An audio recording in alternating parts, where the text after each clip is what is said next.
Welcome to the New Book Tuesday podcast from Cedarburg Public Library, located in Cedarburg, Wisconsin. We are a public library on Hanover Avenue, and with not the tallest building in Cedarburg, but, I think we have the most stature. So there we go. I am joined, my name is Jeff Messerman, Adult Services Librarian. I am joined today by my other librarian friends, and we're going to go around the room and let them introduce themselves. My name is Casey St. Clair, Head of Youth Services. I'm Sarah Kelly, Adult Services Librarian. And I'm Heidi Griffin, the Youth Services Associate. All right, you all passed the first test.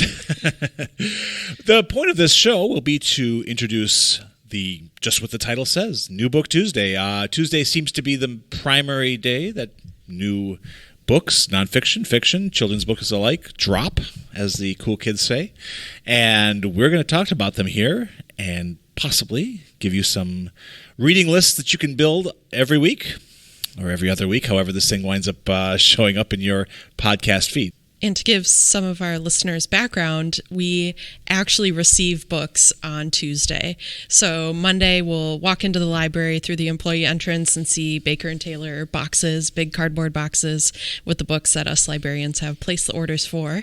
Then Sarah, other Sarah, not Sarah sitting with us today, will unbox the boxes and do some checks and balances and accounting, and then the brand new books wind up on each of our shelves to label, read through, sticker, and put them out, send them out the door.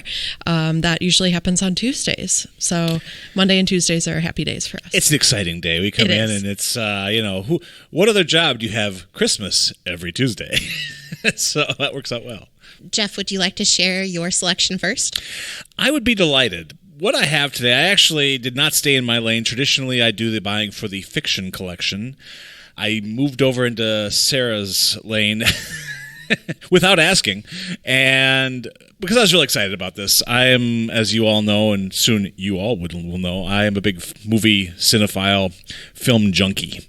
And as a kid, the really people who made this habit and fanaticism come to be are Siskel and Ebert, the film critics who are on television. And this book is called Opposable Thumbs, How Siskel and Ebert Changed Movies Forever, by a guy named Matt Singer. I got a little ways to go yet. I can tell you that this has been one of the most joyful reads I've had this year. The interesting thing about Gene Siskel and Roger Ebert is the fact that you'll notice the subtitle of the book is How Siskel and Ebert Changed Movies Forever, not film criticism forever. They changed movies forever, and they really did. These guys, film movie-going was one thing, and it was something that people did on Saturday night as a date or whatever. And film critics were stuffy people who wrote rather dry columns in newspapers. These guys turned film criticism into like rock stars. I mean, they started out on public television in Chicago. WTTW, I think, was their television network. And they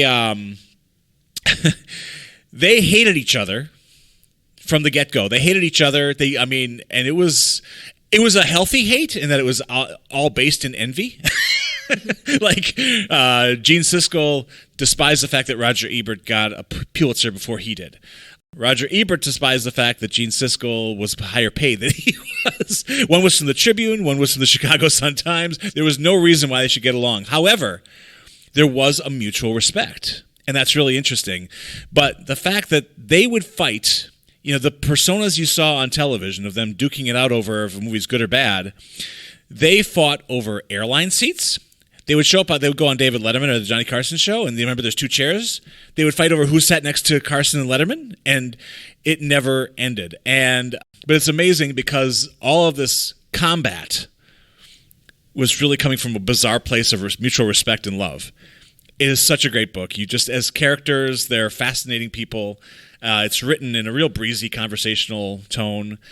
If you're a fan of just movies, if you're a fan of film criticism, if you're a fan of journalism, if you're a fan of just media and media conglomerates, and this really covers how they went from public television to syndication, and it was the earliest days of a show not being with a big network. So it was like, and it was unheard of that a show wouldn't come out of New York or Los Angeles. It's coming out of Chicago, and the people on the coast just hated it. It was and the fact that they told the truth. These guys, later on, Walt Disney was in charge of their show. They basically was the producers of the show. And they said, when Siskel and Ebert reviewed Disney movies, maybe they should be nicer to them. And they were just horrified by that concept. And I just feel like today, I don't know. I think people would just be like, oh, how much, it's all money and, and they want access to the stars and everything. These guys never did that. So, the book is Opposable Thumbs, Matt Singer, available in the library system and hopefully available here at the Cedarburg Library soon. I think Sarah's going to order it because I've been raving about it all week and I haven't shut up about it. So now I'm going to shut up about it. Anyone have any interesting points to ponder over this one? I'm curious, where does the title come from? Well, and I'll note that there are two thumbs, like a thumbs up and a thumbs down on the cover. So I just read that passage, actually. They started out reviewing movies, and they would say on their first show, if they liked it or disliked it, it would be yes or no was their ratings. That was the earliest phases. When they got to syndication and got bigger, and I mean bigger, like millions of viewers bigger, they decided that they couldn't do the yes-no thing anymore because that would be a copyright infringement on the prior show. So apparently, Roger Ebert suggested the thumbs, saying thumbs up or thumbs down for a movie. Gene Siskel disputes that. It's like everything else because these guys could never get along. But yeah, opposable thumbs is essentially these are opposing. Yeah, I suppose it's a pun because opposable thumbs means one thing, but no, these are opposing thumbs. So and it's funny that you nor I nor anyone on the show, if you like a book, we can never say 2 thumbs up. That is actually copyrighted and trademarked by Siskel and Ebert, Inc. Good to know. Nobody say two thumbs up. I'd also like to point out that it's very meta that we're reviewing books about movie reviewers. A book about movie reviewers, so we're reviewing the book about reviewer. I don't know. Exactly. I'm so confused. Anyway, currently, it was just published a few weeks ago, currently available in the Monarch Library System. Place your holds now. So I have another book here. And it's actually in my lane. And it is strange that something like this would exist. I didn't even know this was coming down the pike. It's called Julia by Sandra Newman, but the full title, I suppose, is Julia, 1984, a retelling of George Orwell's 1984. Now, nobody really asked for this, I don't think. I don't recall needing this. However, and this also I'm about halfway through, not quite done with yet, but I can tell you that it is also probably one of the best books I've read this year. I grabbed two glowing nuggets off the pile right away for this first episode. It is advertised as a feminist take on 1984 because it is told, and I don't know how often. I mean, who around here was forced to in school and or by their own volition read George Orwell's 1984? Anybody? Me. Okay, Heidi admits to it. Anybody else? 1984? No? Okay. You should. It's great. But it is a book that, of course, is used as like when they talk about whenever someone says there's a political overreach or there's the United States is acting like it's a totalitarian country or anywhere in the world, people will use 1984 as like the benchmark, and you see both. And it doesn't matter any political ideology they're all more than willing to co-opt 1984 for their own purposes. It's a weird. Unfortunately, a lot of the people who use it haven't read it. They just know what it's about and say, "Oh, this is like 1984." As it stands, it's just a great book, and it's just a very, very benchmark piece of dystopian literature. I dispute the way this is being marketed as a feminist take on 1984. In fact, it's just a female take on 1984. So I think they may have done themselves a little bit of a disservice. Because I think there's certain people who will say, "Well, I don't want to incorporate that ideology into my reading diet or whatever." And that's a shame because this is beautifully written. 1984 is told from the perspective of a character named Winston Smith, so it is a male viewpoint, and he winds up in a relationship with a woman named Julia, who's they both are working for the state like everyone in this horrible society. This, from Julia's perspective, is, and Julia does get kind of the short end of the stick in 1984. She's just window dressing, I think. Whereas in here, it is a really interesting. I've read it in 1984 a couple times. I love the book quite a bit, and two things are happening with this book. One, I think I prefer this, which is shocking, and two, it's just making me think about the original text in all new and different and interesting ways that I did not expect or see coming, or even ask for. So, if you're feeling adventurous, 1984, Julia, Sandra Newman. I have not ordered this yet either, but I will because we should have this in-house. I can imagine a book club having a fantastic time if they really want to do a deep dive, read 1984 and then read Julia afterwards. And I think it would be a phenomenal experience and really interesting trip down the byways of literature. So, there we go. That is all I have. We are going to take a breather and refill our coffee cups and ponder the universe, and we'll be back on New Book Tuesday.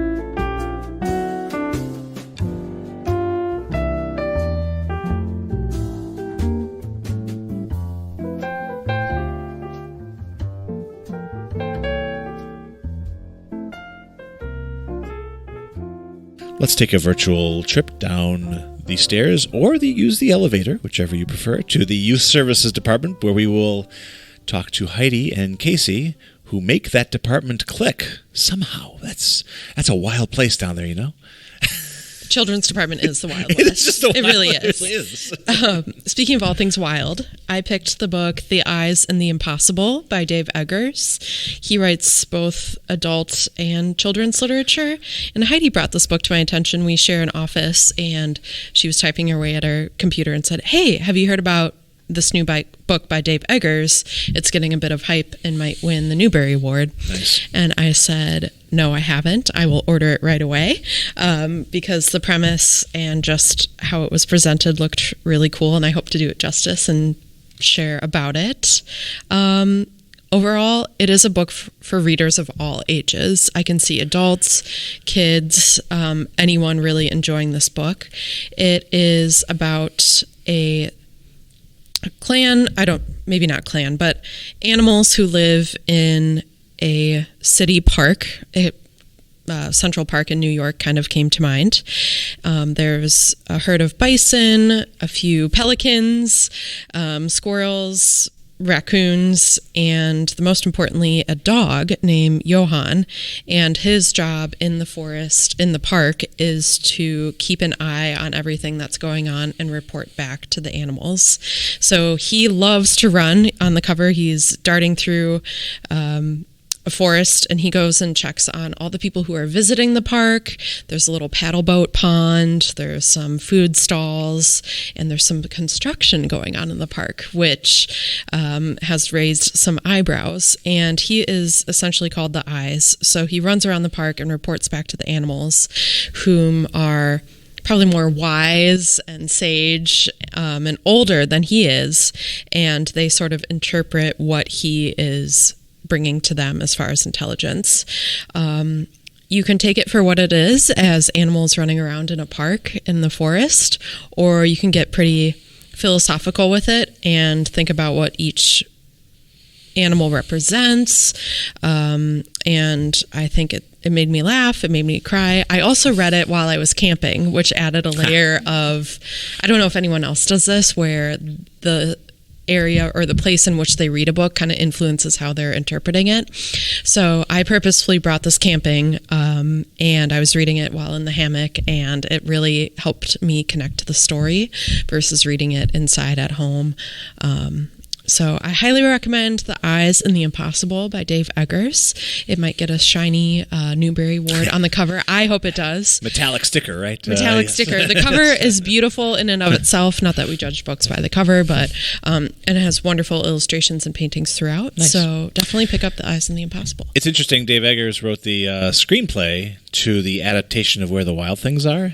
Oh, he did? Which is pretty interesting. Yeah, when you brought that up, I thought of that right away. And that adaptation, while not hugely popular, I think is actually a brilliant movie because it also has, you can accept it as on face value, but metaphorically, it's got a lot to say about so much. And Eggers is great. I like him a lot. I had no idea this existed, so already the show has done wonders for me. So, and side note, or warning, no animals were killed in the making of this book. Very good. There's some thematic injuries that happen as part of the story, but I always, I don't know, books with animals always make me really sad, or have the potential to make me really sad, and no one passes away. Okay. Duly noted. Duly noted. Very good. Excellent. Heidi, got a item for us to discuss? I do. Since we are on the topic of Newbery, I've made it a point this year to try and read some books that are on the mock Newbery list. So I chose The Lost Year, a survival story of the Ukrainian famine by Catherine Marsh. This story is inspired by Marsh's own family history, and I think it's an important one for people to read because I learned something that I didn't know about history. So it begins with Matthew. He's 13, and he is hunkered down at home during COVID. He's with his mom and his 100-year-old great-grandmother. Great-grandma came to live with them because of the pandemic, so it was safer for her. And it's also important to point out that his dad is in France and cannot travel home because of the travel ban. So, like any other teenager during COVID, he got into playing his Nintendo Switch, really into Zelda, and Mom was not having it. So Mom ends up taking away his Switch and tells him that he needs to find something more constructive to do, like maybe get to know his great-grandmother. So he starts going through great-grandmother's boxes that she has brought with him from the nursing home, and he discovers a family secret. So through alternating timelines and narrators, we learn the story of 3 cousins, one who lives in the United States and 2 that live in Soviet Ukraine during the 1930s. This is during the, and I never say this right, the Holodomor. So for those of you who don't know what that is, like me, I did not know what this was, is the Great Ukrainian Famine. And this was a man-made famine that killed millions of Ukrainians.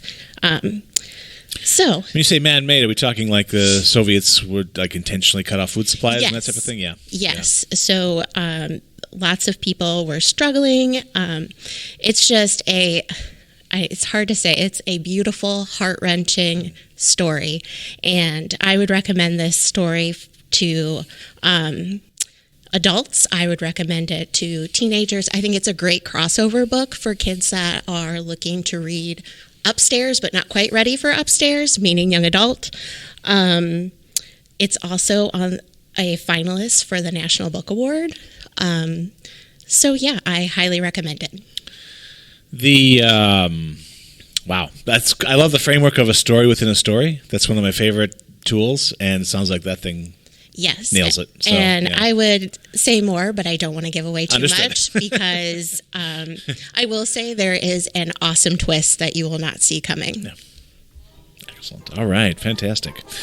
Well, the titles keep flying fast and furious here on New Book Tuesday, and we'll be back right after this.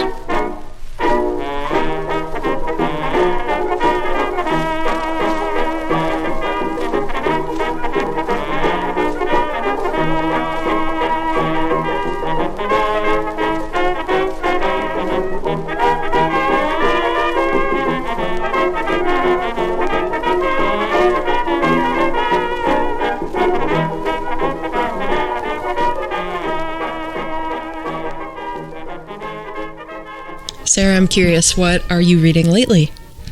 Hi, so I do the ordering for the adult nonfiction books here at the library, and we recently got a copy of Counting the Cost, a memoir by Jill Duggar, and that came out in September. So this is the book I will be sharing today. Jeff, did you have something to say? No. I had on the blooper. On the blooper, I had lots of things to say, but now you're good. Go right ahead. Say the word.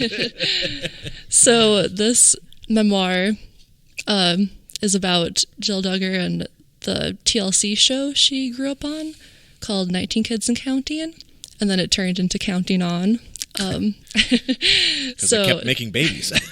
Yeah, yep. So she comes from a very large family. They're in the IBLP, which is the Institute in Basic Life Principles, and it's a non-denominational Christian fundamental organization that they grew up in that religion and there's a lot to unpack with that. There's a lot to unpack. So her memoir, just talks about her childhood growing up in what she now deems as a cult, and sees how controlling it was. And she actually uses those terms in the book. I mean, she actually outs them as that. She's still very religious, but not in that way. She said they grew up, they weren't allowed to dance as kids, any of that stuff. It was against their religion. And she talks about how controlling Jim Bob Duggar is, her father, and who on television always sort of comes off as this beatific grin and very warm, and that's sort of his. But that is the character he's playing on TLC, I'm assuming. Yeah. So all throughout the TV show, which has been on for years, none of the kids got paid for it. So that's what she's talking about. She married her husband Derek on the TV show, and she had the wedding on there, and it made the most money out of all the other kids' big ratings. Ratings. But they never saw a penny from it. And that's troubling. She was forced to give birth on camera. Jeez. My gosh. Jim Bob tricked her into signing a contract that she didn't realize. It was like a 5-year contract, and they weren't getting paid for it, and they had to give birth on camera and all that stuff. Well, this is all awful. It's very awful, but she talks about her childhood, and she's very critical of her parents, but also you can tell she has a lot of love for her mom, Michelle, still, which I was surprised by. And she really talked about how good of a mother she was, which I never thought she was, because she talks about the buddy system growing up. Heidi's nodding her head. Yeah. What's the buddy system? The buddy system. So it's funny that she talks about her love for her mother. As someone who's watched most of that series, because I am just fascinated by people that live differently. The buddy system, mom would pair an older sibling with a younger sibling. Maybe like 7 years old. And it seemed like the older sibling was parenting the younger one. So mom was never really parenting. Right, yeah. She'd give the babies to the 8-year-old girls and have them raise them. Wow, so she had a bunch of Course. babysitters. Yep. And jeez. Yeah. Did you make it to the end? Did you polish it off yet or no? I'm not quite through it yet. I'm just curious what her final summation will be of all that. I mean, that's really... Where do you go from here is a really interesting question, I think. The 2000s and the 2010s were really big on those kind of reality shows with cameras trained on families. Now we just get it on YouTube. Right. And actually that's been controversial too. There's been a fair amount of kids who are like, my parents are totally banking off my cuteness. Mine never did, but and it's really troubling. I mean, when you start asking those kind of questions, it gets really nerve-wracking. This is pure exploitation. And the parents will say, well, but look at the life I'm giving them. We're going to Disneyland and we're going to Dollywood, and we're going, and it's yeah, but they're not kids anymore. And I have a feeling that's what your author probably was lamenting perhaps that they didn't really have a childhood per se. Pretty much, yeah. Developmentally, what does that do to someone? I mean, geez. It's crazy. So overall, though, good read. I mean, you certainly, I mean, it's a barn burner because there's a lot of people, I'm sure, who are not thrilled that this book exists. Right. yeah, like Jim Bob. That might be the one. So, wow, nerve-wracking. Yeah. Mm-hmm. All right. It might go hand in hand with the new Britney Spears book a little bit too. Have you read that yet? We talked about that before. Before the show, I said, "You're bringing Britney," because Britney was controlled as well, and now it came out with a book. So I'm wondering if you would like the Britney Spears book or that story, you might like this one. I've heard really good things about Britney books so far. So yeah, I do want to read that. I want to listen to it on audiobook since Michelle Williams narrates it. Oh wow, and that's she does an impression of JT, which sounds hilarious. I can kind of do one too if I have to.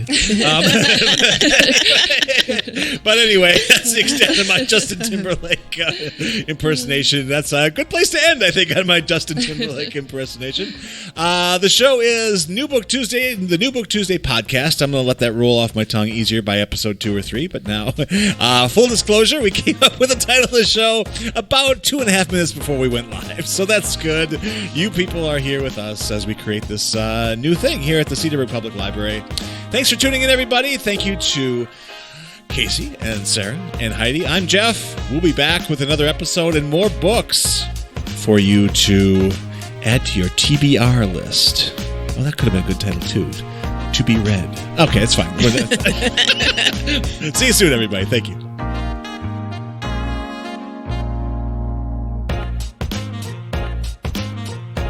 Remember, the adventure doesn't end here. Head over to monarchcat.org to request or place holds on any of the titles you heard today. Whether it's a thrilling mystery, a heartwarming romance, or a mind-bending sci-fi, there's a story waiting for you. If you like what you heard, don't forget to subscribe, rate, and leave a review. Your feedback keeps us going and helps fellow book lovers discover their next favorite read. A special thank you to the friends of the Cedarburg Public Library for their unwavering support in making this podcast possible. Your dedication to fostering a love of reading in our community is truly commendable. Stay tuned for more literary discoveries next Tuesday. Until then, happy reading and may your bookshelves and TBRs be ever expanding.